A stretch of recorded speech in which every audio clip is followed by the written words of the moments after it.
High বন্ধুরা, সবাই কেমন আছো? আমি এখানে উড়িষ্যাতে থাকি।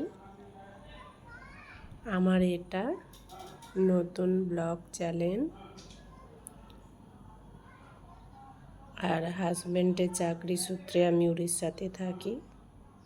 আমার ফ্যামিলি মেম্বার 4 জন, আমার ছেলে, আমার মেয়ে, হাজব্যান্ড ওয়াইফ। উড়িষ্যাতে ছেলে মেয়েকে স্কুলে ভর্তি করেছি। মেয়েকে ডান্স ক্লাসে দিয়েছিলাম।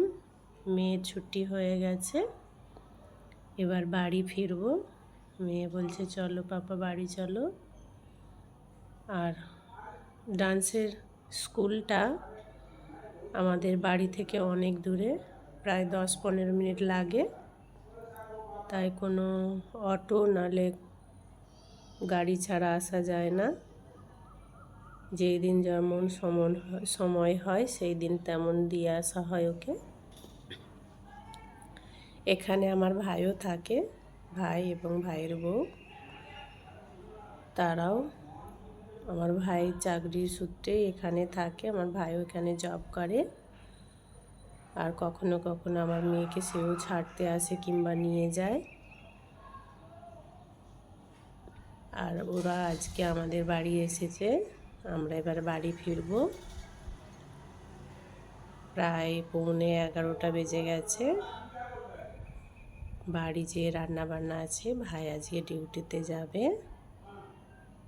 ওরা আমাদের বাড়ি এসেছে।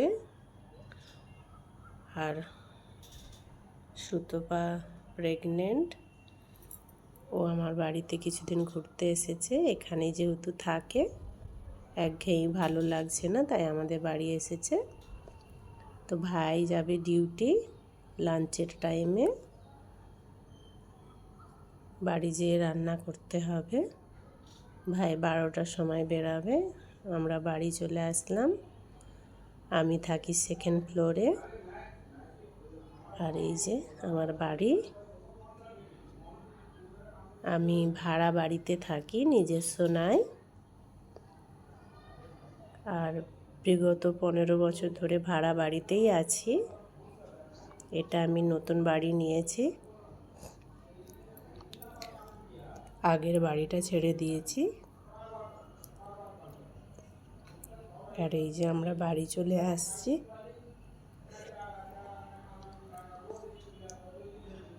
বাড়ি এসে দেখছি যে সুতপা রান্না বসিয়েছে, ভাই ডিউটি যাবে বলে।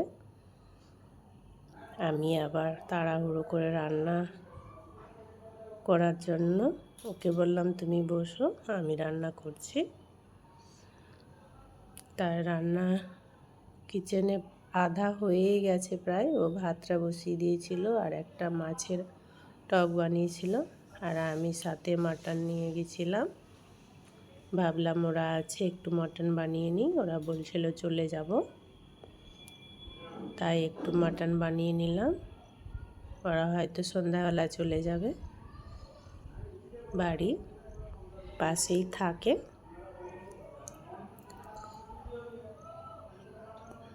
এই যে বন্ধুরা, আজকে মাটনের ঝোল আর ভাত, আর সুতপা তো টক বানিয়েছে, মাছের টক।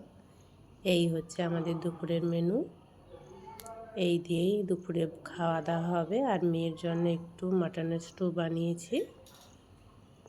মেয়ে ঝাল খায় না, তাই মেয়ের জন্য একটু আলাদা বানাতে হয়।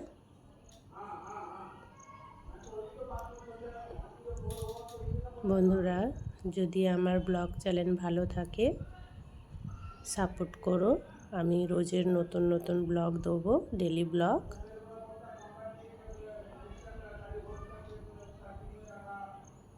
টাটা বন্ধুরা।